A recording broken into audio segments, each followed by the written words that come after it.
This may be the biggest thing that's ever happened. Wherever there is injustice, you will find us. Wherever there is suffering, we'll be there. Wherever liberty is threatened, you will find the three AmiVO's. Dave McRae, Garnet Williams, Mike Pongracz. Separately, they are humble Canadian voiceover superstars. Together, they are the three AmiVO's. Ladies and gentlemen, here we go. And now, the AmiVO's and Friends Super Fantastic Happy Hour VOdcast. everyone ready? Yeah. Hit it. We're back! Thank you. And welcome to the AmiVO's and Friends Super Fantastic Happy Hour VOdcast. I don't know. It's been a while since I got to do this. I know, I'm it is. all flustered. You just kind of put me on the spot. Well, because you're rinsing your eye out. It's happy to... rinsing. Rinsing my eye out. She's got like a water pick here. Something eye. My name is Garnet Williams. I'm one of the three AmiVO's. I'm very happy to be here. On my left is AmiVO Mike Pongracz. This is weird. I feel naked right now. Yeah. Something's uncomfortable. Yeah, it is. God, that's only figuratively. Well, that's from the to top, my right, yes, yeah. but on the bottom, I can't he's- see what's below the counter. he's but got his pants I down. hope- It's the newsman kind of thing. Yeah. To my right is AmiVO Dave McRae. Hello, everybody. And it's been a little while since we were back.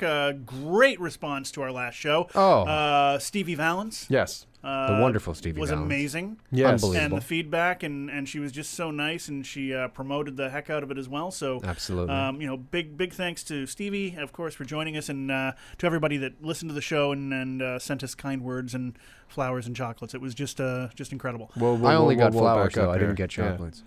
Oh, I Did you get flowers and chocolates? See, this is the problem when why is when it everything happening gets with it? addressed to him. Yeah, that's what it is. It all goes to him. Yeah. when you have your name on the lease for AmiVO Mountain, you can get the mail. Okay, fine. That's good. I'll remember that one.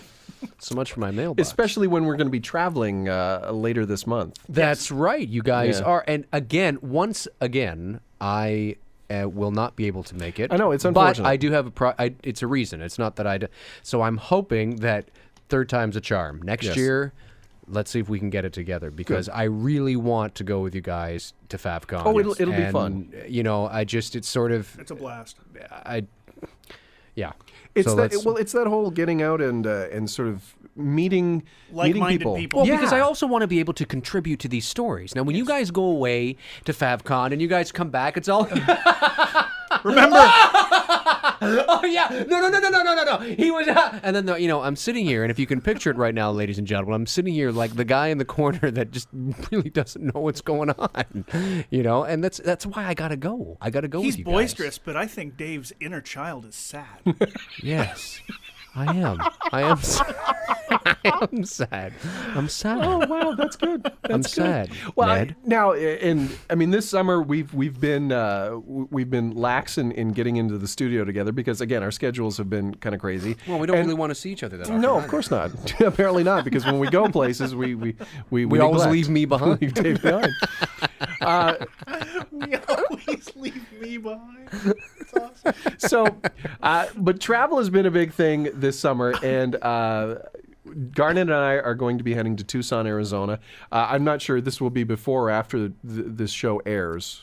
It'll probably be after. We'll already be back from FavCon, I think, when this show airs. Probably, yeah. Okay, so let's just assume we are going to be, as of recording this, we're going to be going to Tucson to FavCon, which is I can't wait. I love traveling with this guy, It's going to be fun. It's going to be so much fun. and this time we actually get to travel together. Yeah. You think you love traveling with him? You should try traveling with me sometime. We're not going to live this one down. Dave McRae is a jealous little girl. No, I'm kidding. I'm totally kidding. One of folks. these days we'll actually be together. But you know what? in We the are. same- We are. But what I'm going to tell everybody because we're planning on this. We're Yes. hoping to make this happen. Yes. There's another fantastic podcast, voiceover podcast out in the world. That's right. You might have heard of it. It's called the Voiceover Cafe. Mm-hmm. It's hosted by Terry Daniel. Terry Daniel, Trish And Pisani, Trish Pisani. Pete Bishop, Jordan Reynolds, Yeah. Right. and Friggin' talk to me. and Sean Caldwell has been on it. Yeah. And there's okay. And they did a version, an episode of it live from FAFCon last year. Yes. It was fantastic. Well, when I say live, it wasn't like live on the internet. It was just they recorded it live Sure. Right. down at FAFCon and then packaged it up and released it after FAFCon. And we were talking casually online. about doing a crossover episode between the AmiVO's and Friends and the VoiceOver Cafe. So we are still looking forward I think to we might do that. We were talking to Peter Bishop. And if we don't, then we'll just hijack it. Yeah. We'll just do our own. Yeah. But with Dave not being able to be there in person, he can. They're going to definitely forget be about there. me and just do a no. They're gonna bring me in via technology. Yes. No, here's the thing. I mean, last year at the VoiceOver Cafe podcast, Terry Daniel wasn't at FAFCon. Peter O'Connell. he jumped in. Yeah. But I'm looking forward to traveling with this guy just because. Last year we flew separate routes to get down there, and it was a race. It was the AmiVO race. Yeah, but this year we actually get to fly together, and the best part about flying with Garnet is when he falls asleep. You're a dick. One of those. He took a picture I took of a me where I'm picture. like in the seat, and I'm like, Yeah. Oh, were you really asleep? Oh, yeah, I thought he's you were so just cold. doing that for No. for the. No, I was out. the You have photo. to understand, we were up for a very long time on the flight Right, back. gotcha. So I'm very much looking forward to that, and it's going to be great to get out and see a lot of these people that that we only get to see once a year. Yeah. And I don't know, is Lisa going to be there this year? No, Miss Biggs will not be there, but okay. But she's there in spirit, of course. She was a lot of fun. She was a to me. firecracker last year. She was awesome. And there were people that you know online and that you see online and that you speak with online, and then you meet them in person. It's like, wow. Wow. Right. So, and I'm excited about having her. The internet does not contain her energy. No. You need to meet her in real life. Now I've never met her, The and full Lisa, if you this will. will be the first time talking to her for me. I guarantee, Dave, the second that she picks up the phone, Yes. and says hello, Yes. it will put a smile on your face. All right, it will I'm ready. brighten your I'm day. ready because I am feeling a little down right now. The neglected child. So we I never do. take him I do. anywhere. I do. I'm locked up. I'm constantly locked We up. speak with the amazing Lisa Biggs when we get back on the AmiVO's and Friends Super Fantastic Happy Hour Vodcast. The three AmiVOs. Warning. We'll be right back. Changing the voiceover industry one toque at a time. We'll take a little break, but we'll be back in a while, so don't nobody go nowhere. Here's another three AmiVOs iceberg tip. Hello, everyone. AmiVO Dave here. Just a quick tip for you this week. Make sure that you surround yourself with the right people who truly understand you.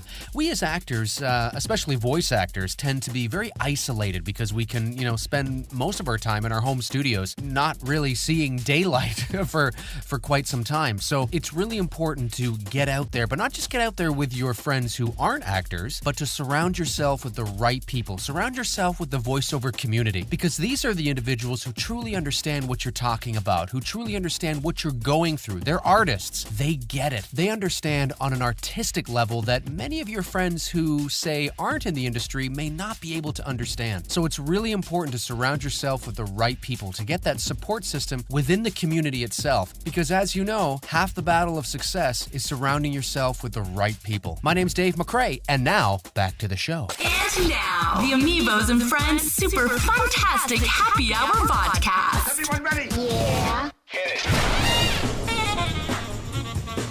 Welcome back to the three AmiVO's. Well, I can say three, but welcome back to the AmiVO's and Friends Super Fantastic Happy Hour Vodcast. Thank you. There it is. I see. I need a little bit of help from my friends.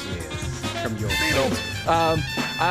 This, you know what, and this is the best. This is the best part of the show. I find, aside from talking to you guys in the first place. And No, that's okay. now, the Right. AmiVO's and But I Friends love Super when we have Fantastic guests on the Happy show. Hour That as Vodcast. soon as we hook up, as soon as that click and that first hello, Yes. there are certain guests that I can be in the worst possible mood, That's right. but if I hear their voice, and it just takes one word. You could be audited. This is. Well, let's not get crazy here. Let's not get crazy here. But this was the thing. Garnet clicked on the Skype, and right away we heard the beautiful hello from Lisa Biggs. Yes, right. And one and only. We were all grinning from ear to ear right after we were that. just like, we were giddy little. It's like, and that's it. She is aside from being like the most awesome person in the world that we'll get into when Garnet and I met her, but incredibly talented. And I hear Lisa Biggs in my house. I guess, well, we're Canadian, so house. A hoose and a boot. I hear Lisa's voice because my daughter, for Christmas, got a fur real friend, a fur real kitty, and I hear the purring and the meowing of Lisa Biggs. So she is always close by. She is an incredibly talented actress. She has an incredibly unique voice that is so sweet, and she is probably one of the hardest working voice talents that I have come across. Oh, yes. And I don't know how she gets stuff done in the day. But it is very exciting. She needs a cheat day. Apparently with the help of wine. Yes, true. Welcome to the program, the amazing Lisa Biggs is in the house. Yeah. Gave my secret away, but I'm drinking. I didn't realize that in voiceover that was a secret. I thought it was in everybody's toolkit. That is that. Well, we've got vodka here now. I mean, Yeah, well, yeah, the water. That is so watered cool down. that it has the kitty cat. I don't think I knew that. Well, yeah, that was her what she wanted for Christmas, and I didn't realize it was you until after she had gotten it, and I'm like, and I said to my wife, I said, "Gosh, that sounds a lot like my friend Lisa," and then I see all the posts that and I'm like, "Wow, that is." I've seen an entire display of you at the Toys R Us. Now that's a really unique niche audience. How did you get, like, obviously your voice is something that a lot of people would kill for because it's effortless in that you have this unique sound that lends itself to certain niches in voiceover that not everybody can do. It's kind of like the male equivalent. I could never do the trailer voice like AmiVO Dave here can. Go ahead, Dave. Do quickly. He's got to warm up. Go ahead. Do the voice. Stop being a Where dick. one man can feel the power. Yeah. This is Mike Pongracz. Yeah, see, I can't do that. And I'm okay with that.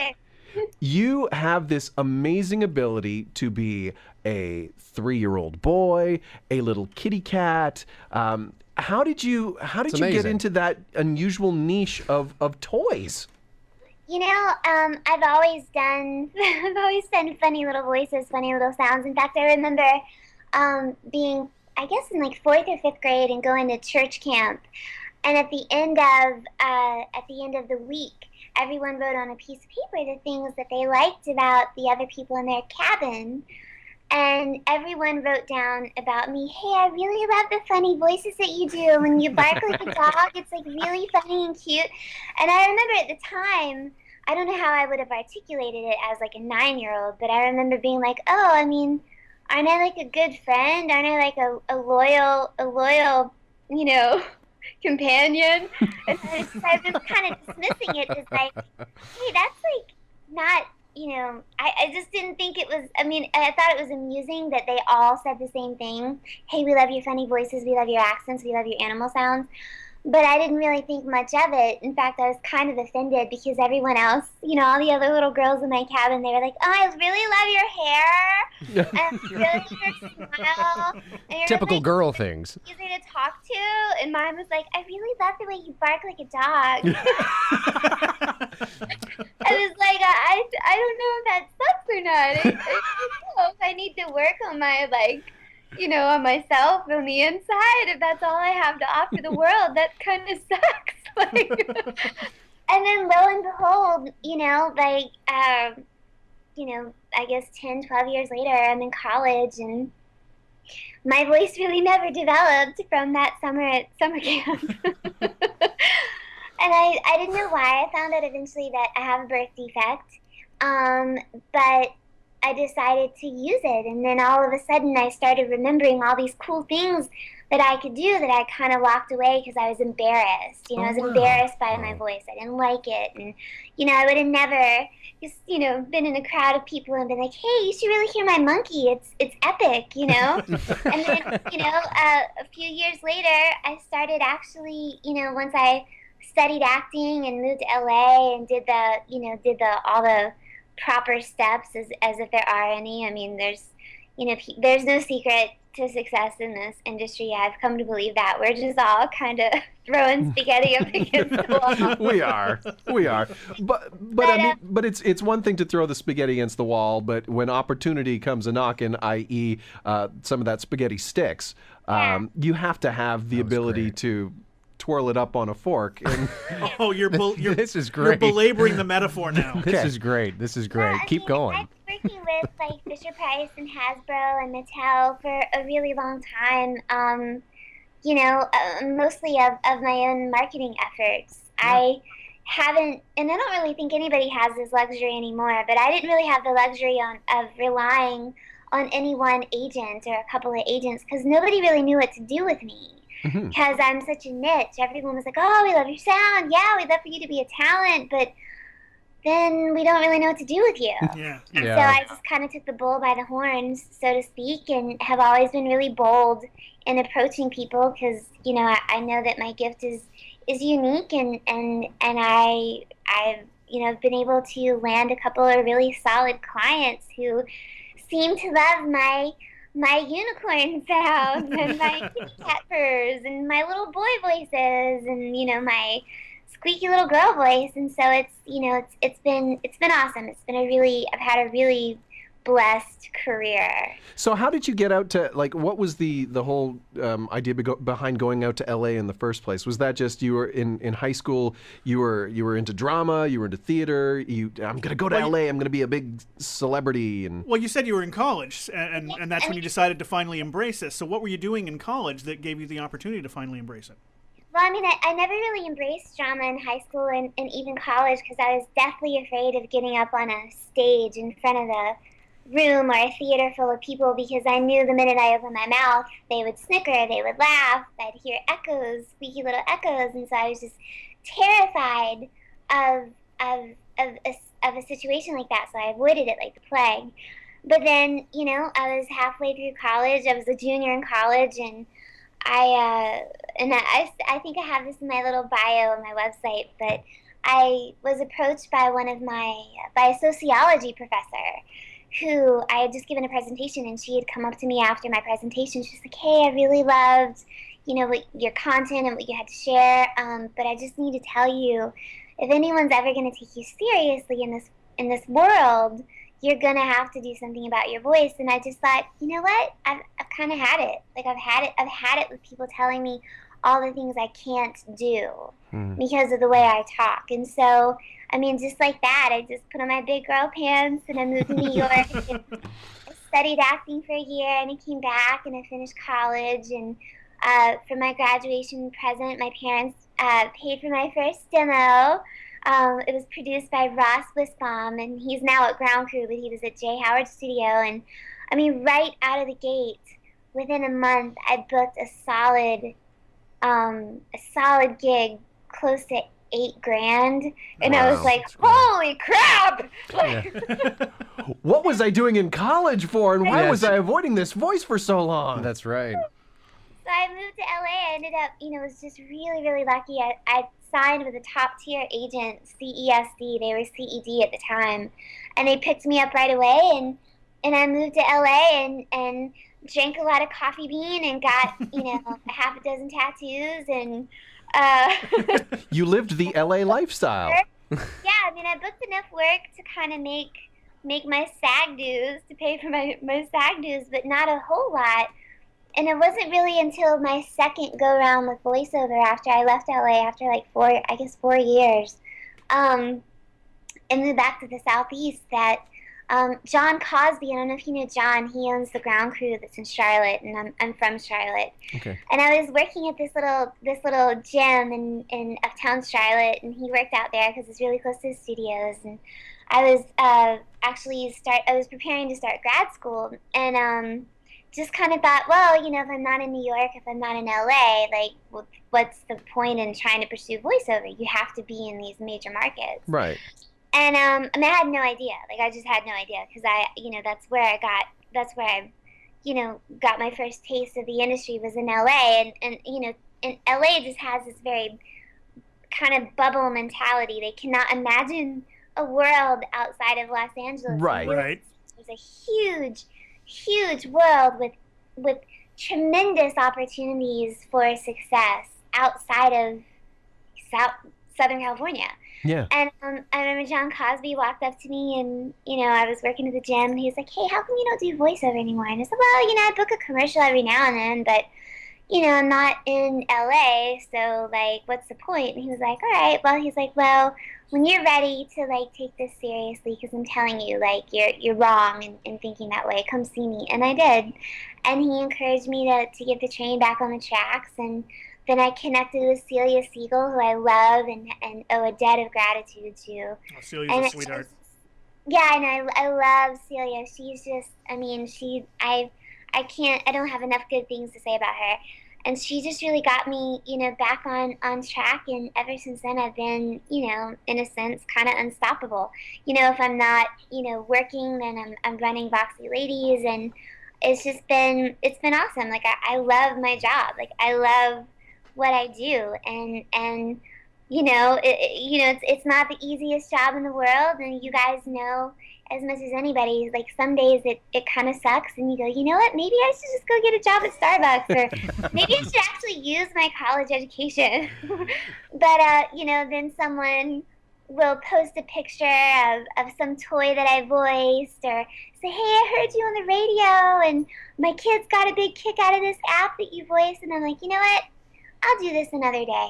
At least one more day, But it's funny you talk about the Voxy Ladies. That is essentially the first that I sort of knew or heard of you. Yeah.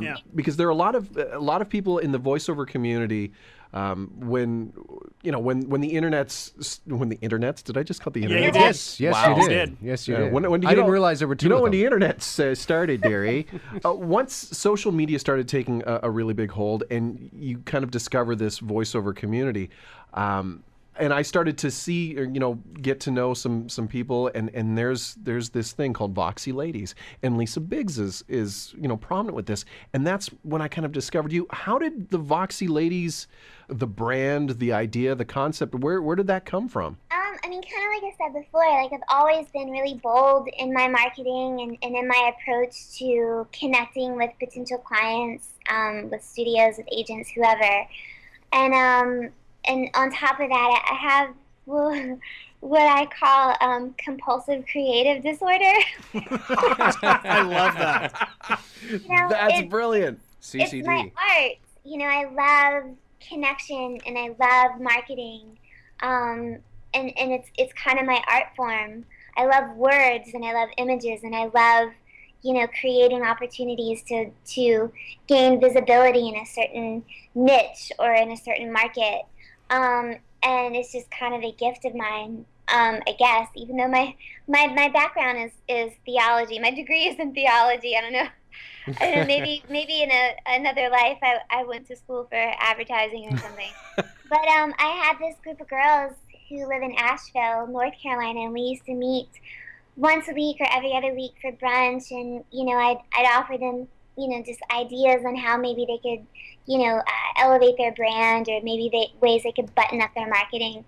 And then I decided, I thought, you know what, why don't we just like work together? Why don't we create kind of this marketing co-op? And that way I can have something to pour my creativity into, because to be honest, like, if I'm not making something, like, it's frustrating to me. Like, I get Right. I just feel so I was like, this helps me burn off, energy, and I love helping other people, and so they were like, sure, let's do it. And then I was, for me, I'm kind of a backwards brander. Like, I kind of had a vague idea of the concepts, but I really needed to know, like, what's the name? Like, I have to know what the umbrella looks like that it's all underneath of, and I just really can't move forward until I have that.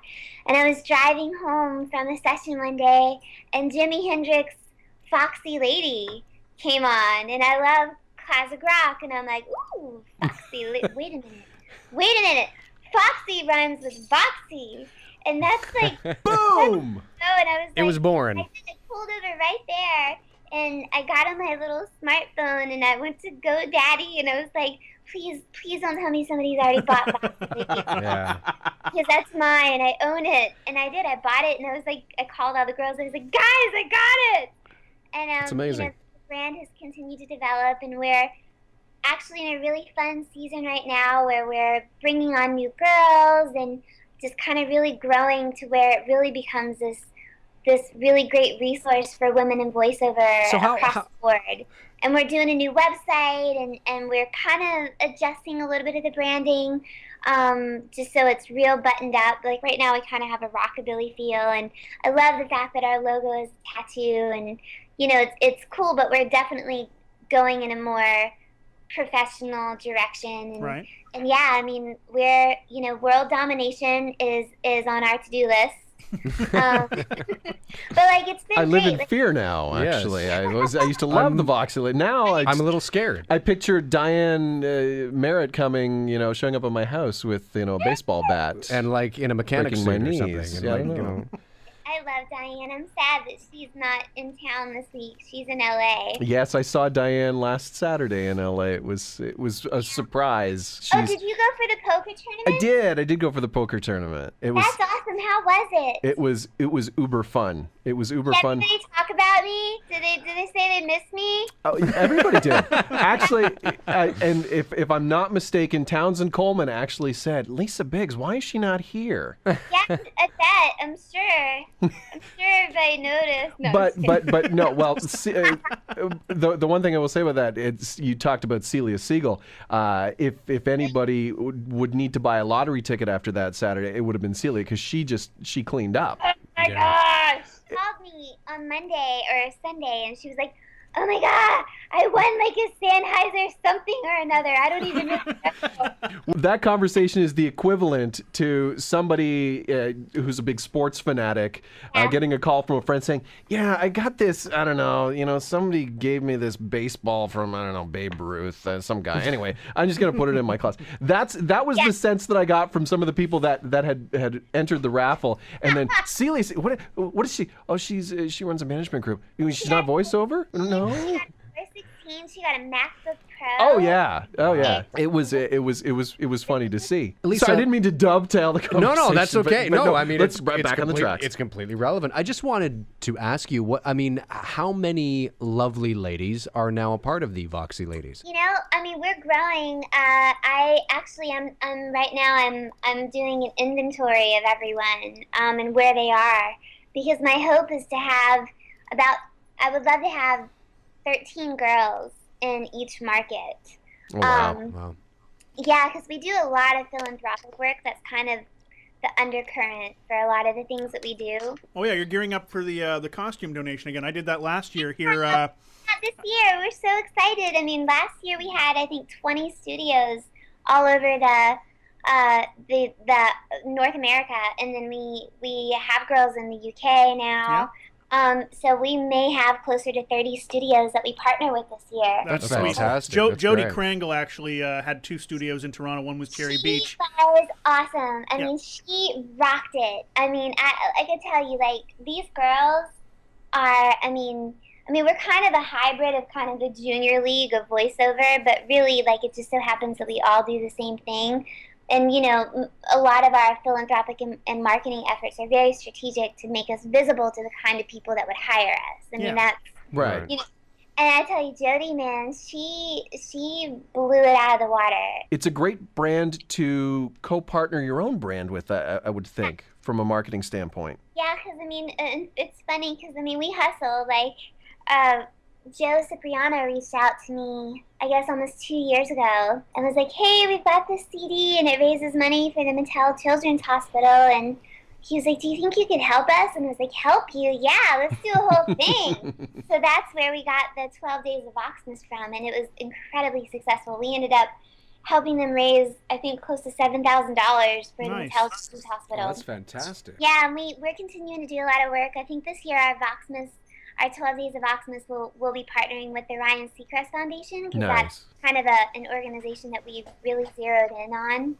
But yeah, it's been awesome. Like, just to see these girls, like, just develop these really deep friendships, and beyond just like, "Oh, you do voiceovers, I do voiceovers, hey," but like we really like to care about one another and understand just how hard it is to not only, achieve success in this industry, but, oh my gosh, then to maintain it, the maintenance of, and the ebb and the flow of this industry.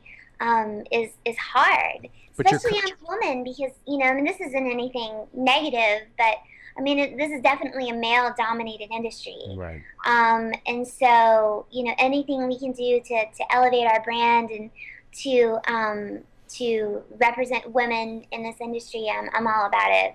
Yeah. Yeah. Work it, girl. Although, it still bothers me that I can't get 4-year-old boy roles because I just, They're all going to That Liam bothers they're all Biggs. going to, Lisa Biggs just clean up. No, you mean Liam Biggs. Liam Biggs. Liam Yeah, Biggs. that's Liam. You know what? He books almost more than I do. He's a machine. That's awesome, though. He is. Like, my boy voices run circles around my girl voices. I would say probably 2/3 of my work now are boy voices.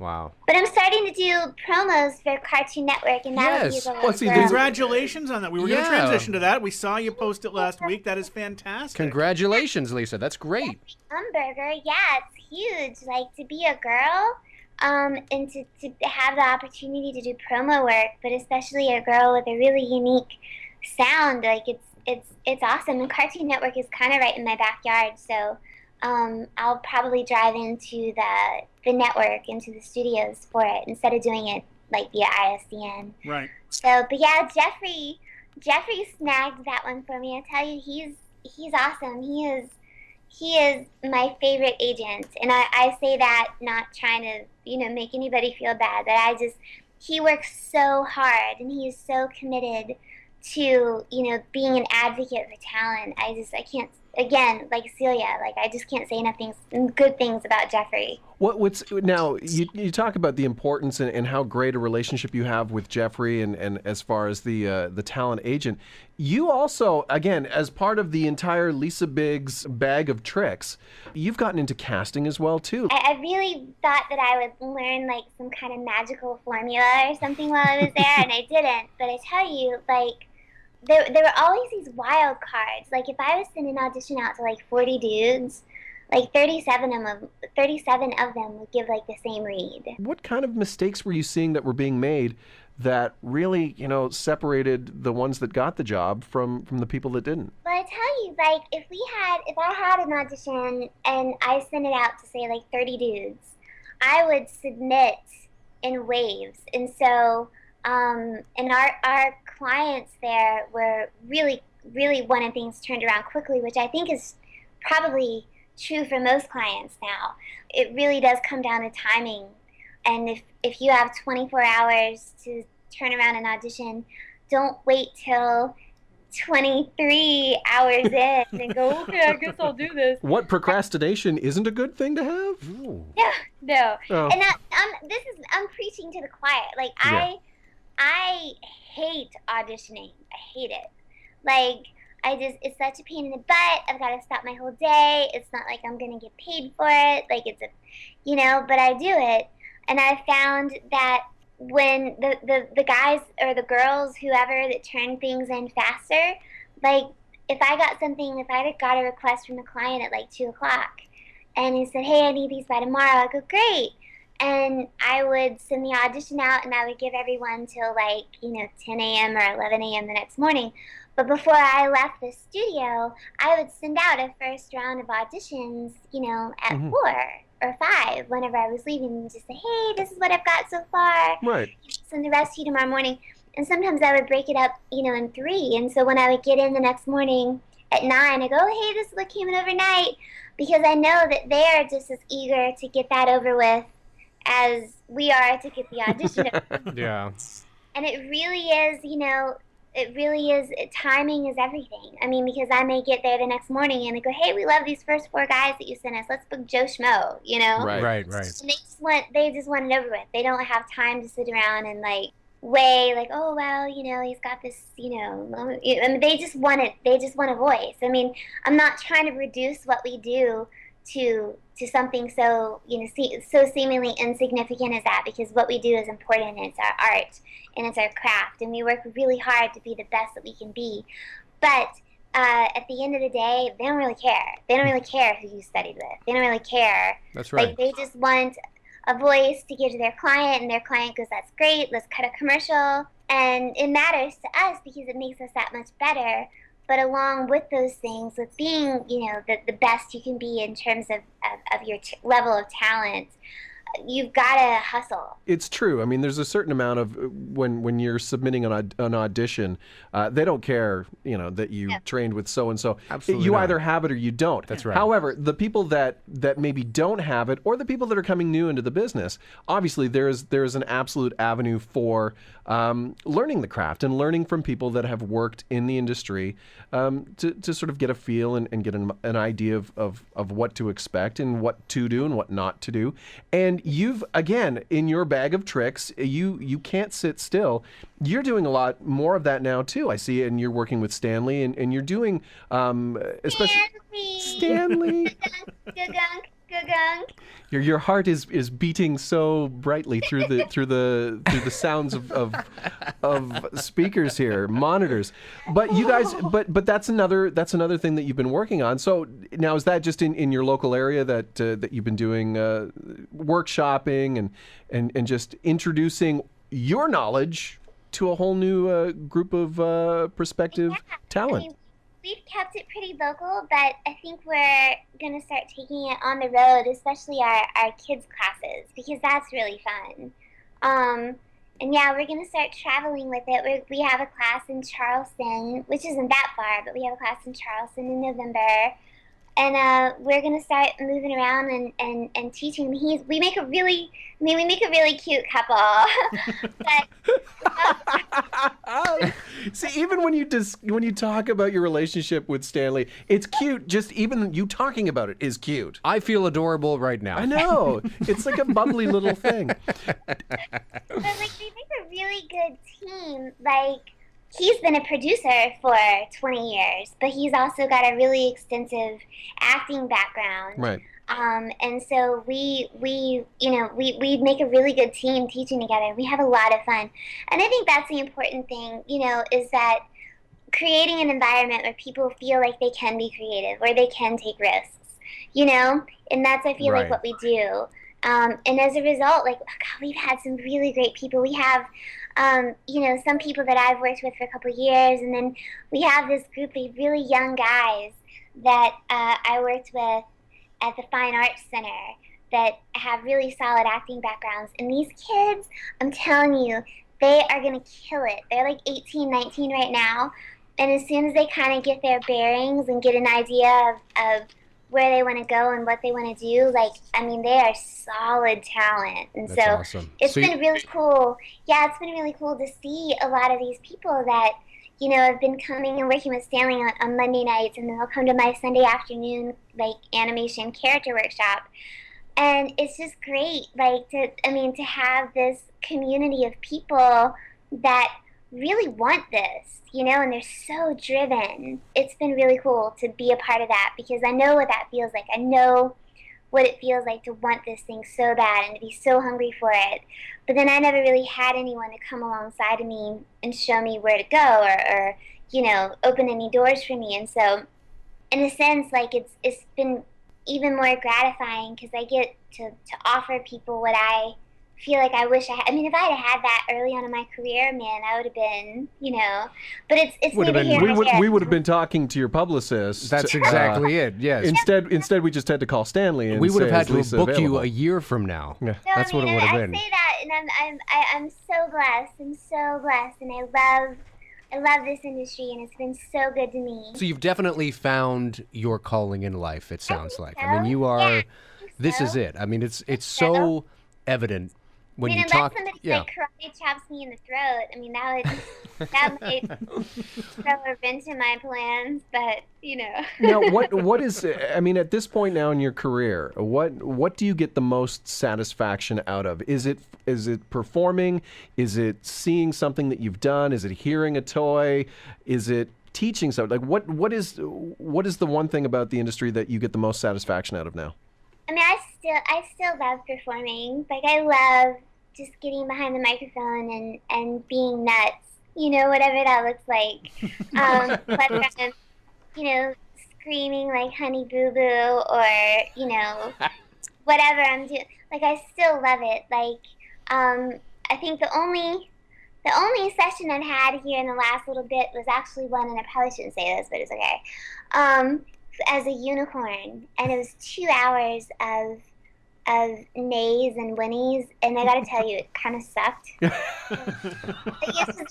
was just not fun because I wasn't doing anything besides neighing and whinnying, and but all of it I love. Like I had a text-to-speech gig that was pretty massive here earlier this year, and it was, I guess, close to, I want to say like 270,000 words. Oh wow! And it's kind of text-to-speech stuff is just really dry and monotone, but I had such fun engineers. Which can make all the difference when you're really talking that kind of... Absolutely. A question I have, just because I've heard you while we've been talking for the last little while, you lapse into a bit of a character voice. Now, your normal voice, for some, is like a character voice. What is your character voice like? Because to me, it sounded like you were doing like a little Valley Girl thing where you were actually went down a few registers. So if you had to speak in a deeper voice, can you sustain that as a character? Well, I've got a lot of older women that basically I'm pushing so much air out, and I can sustain this for as long as you need me. Wow, that's awesome. That's pretty good. Absolutely. If I'm doing like a big girl voice, like in like a commercial, in the context of like a commercial, it makes me lightheaded. Really? Do you have to push so much air? Well. If I was doing it, and it just sounds, I don't like it. But like my boy voices can be like right down here, and I can do them for like hours. In fact, the text-to-speech gig that I did was as a boy. Oh, okay. 52 hours of boy voices. And sometimes in I had 6-hour sessions, sometimes with an hour break in between each 3-hour session as a boy voice. And now it's fine, but like sounding like a female and sounding deeper, like maybe I'm 25 or 26, is difficult for me. It's weird. I don't know. I'm sure if I worked on it, I could probably develop something. But at the end of the day, I'm like, why would I? There's like a billion girls out there that can do that. Like, Absolutely. I'm not And you know found what your strength is. Yeah, exactly. Yeah, Now, Lisa, yeah. You have done so much. I mean, there's so much that you've done and accomplished, and there's so much that is still, on the plate. What is one thing that you have yet to do that you would love to do? Well, I would love to be Alice. I would love to be Alice in Wonderland. Oh, wow. She is my absolute favorite. I love. I've never heard someone from Asheville do a proper British. That was quite good. That's It very was good. always my favorite story when I was growing up, and I used to watch Pollyanna, and I used to watch the Disney Alice in Wonderland over and over again. And I It was works so obsessed. well with her does. Yeah, her voice. it does. I do. I want to be Alice in some context. Like, I don't care what it is, but I want to be Alice. It's That's my great. favorite story. It's my favorite character, my favorite story. That's Well, great. let's see that, and that just completes the whole that's Lisa just- picture. It would be wrong if that was not her favorite. It truly, It's a it great. I truly mean, would. I'm glad I asked that because that just brings it full circle. It totally does. It- And I mean, it's what's really nice is that from coming from a point where you absolutely didn't like your voice and thought your voice was a deterrent, and then accepting that it was this gift, which it totally is. Absolutely. And being able to have an amazing career and build this amazing life because of it. I think that's what, if you're an aspiring voice talent or an aspiring actor or anything aspiring, that that kind of a story is what is a definite motivator. Now, Lisa, the professor in college who told you that you would never be taken seriously because of your voice, was he or she referring to life in general or just the particular subject that you were taking? I'm not sure. I mean, I'm assuming like in the professional world. Okay, well, And then I had several other teachers, especially when I was in New York, acting teachers that would just berate me about my voice. In fact, this one guy I was taking an on-camera class, And he, at the end of our semester, he gave me a grade and he gave me some feedback. And he used to just really get on me in class and tell me to talk in my real voice. And I was like, I don't really know what you're talking about, but Okay, well, here's what you do. You get in touch with those people and you send them a copy of your pay stub. That's just that's what you do, okay? He said in my feedback, he said, you really need to ditch this little girl voice thing before you're 30 years old and nobody buys it anymore. Like, he thought I was Wow. And, I'll be 34 this year, but when I was 30, I wanted to email him and send him my income statement Yes. and just be like, hey, guess what? I'm 30 years old and people are buying it. Literally. Let's do it. Boom! I support it. I can't top that. I am so looking forward. Are you going to be in Tucson, Arizona? No, I wish You're not faffing? Aw. I would be at the next FAFCon. I just couldn't do it. I just could not get away to save my life. So I will be at the next one. All right. Well, And we'll. it'll be family too, so you can see how cute we are, and it'll make you vomit. I'm looking forward to vomiting in your presence. I haven't vomited in somebody else's presence in years, so I just verped. Yes, Dave just burped. LisaBiggs.com is the main site, yes. Big talent, little voice, big talent, right? Same thing, whatever. It's all the same. So please check out Lisa's site, and I mean, Absolutely. chances are, if you have children, you probably have Lisa in your house, like I do. So you I'm are. so creepy. I'm in your house. And purring. And of course, just go anywhere in social media that has to do with voiceovers, and you will find out what Lisa's doing with the Voxy Ladies. Yes, That's right. Yeah, pretty exciting stuff. Well, thank you guys so much. You're very welcome. Thank you for Thank joining you. us. It's awesome. Thank you Talk to you soon. for giving us your gift for a few minutes. Yes. Up here in Canada. That's I right. wish I could Up here in see Canadiana. you, but I'll see you soon, I'm sure. Absolutely, Lisa Biggs, everybody. We will be back to wrap up this episode of the AmiVO's and Friends Super Fantastic Happy Hour Vodcast right after this. The 3 AmiVOs. Warning. We'll be right back. Changing the voiceover industry 1 toque at a We're time. gonna take a little break, but we'll be back in a while, so don't nobody go nowhere. And now, And now, it's time for another 3 AmiVOs fun fact. Hey there, it's AmiVO Mike. Now, it's probably hard to believe, but guess what?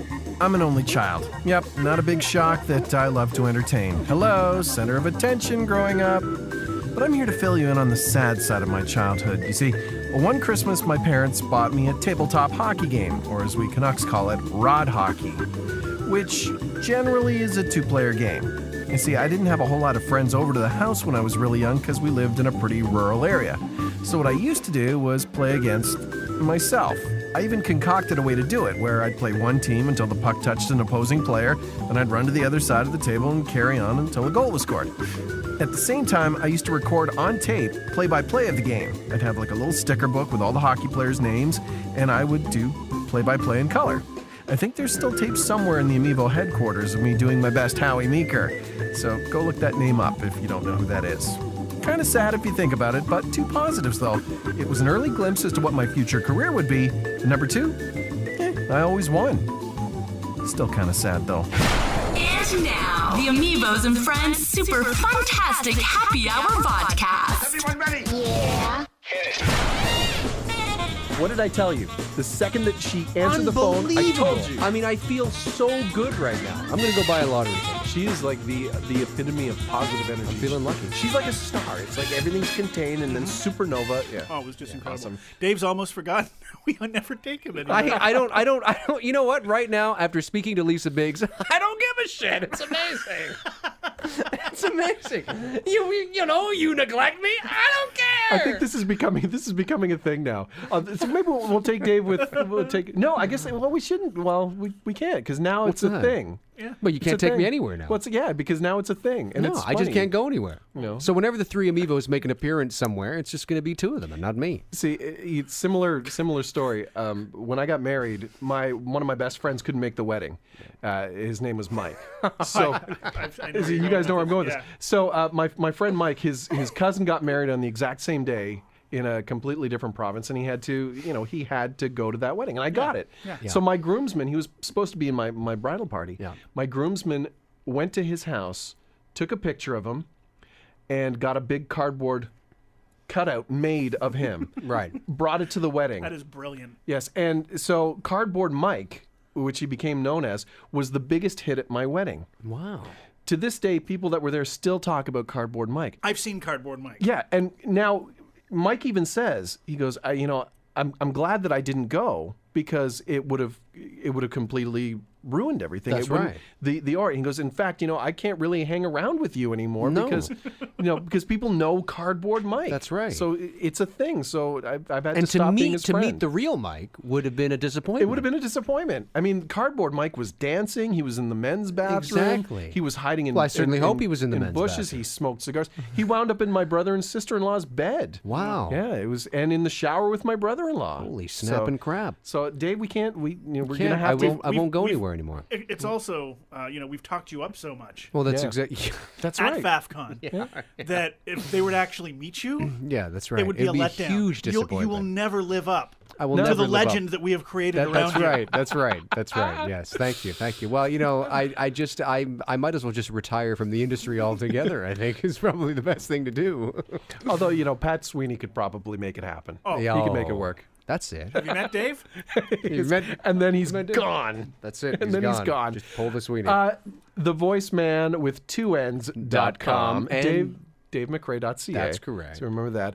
WilliamsVoiceovers.com. Yes. And MPVoiceovers.com as well. And it's not changing. It's still staying the same. That's good. That's We're moving good. That's forward. good. If you would like to get a hold of us, 3amivos.com is our website. The3amivos at gmail.com. Follow us on Twitter at the number 3amivos.